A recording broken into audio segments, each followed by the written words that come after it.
People need to watch the film because they need to know what are the issues that we are talking about.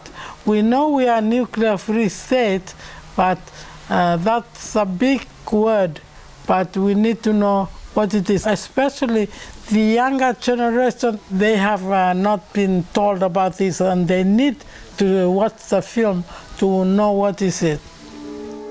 In 2015, marine scientists found that the radiation from Fukushima had reached the west coast of Canada.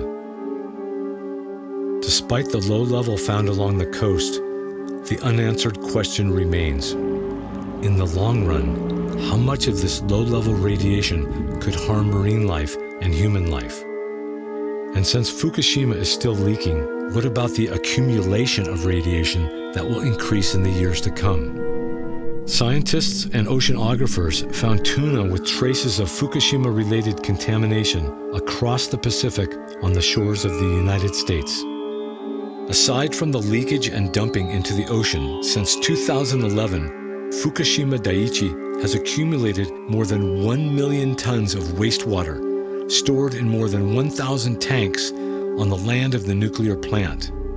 It ran out of land for water tanks by 2022.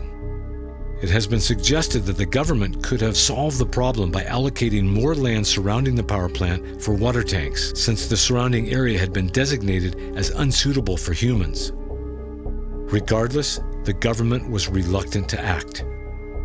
On April 13, 2021, the cabinet of Prime Minister Suga unanimously approved that TEPCO will dump the stored water into the Pacific Ocean over a course of 30 years starting March 2023. Many scientists and experts around the world are condemning Japan's solution, saying that it will create a bigger disaster, a threat to marine life and ultimately human life. In an official statement from an expert panel in August 2022 to the Japanese government and TEPCO, it was said, the Japanese government's intention to dump its radioactive water into the ocean is very inadequate. There is no scientific basis that could say that the effect on the ecosystems will be minimal. The idea of dilution being the solution to pollution is outdated and not true anymore.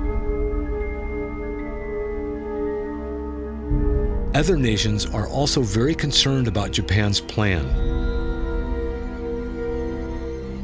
In 2022, at the Pacific Islands Forum Leaders Meeting held in Fiji, Pacific Island countries expressed their concerns about it.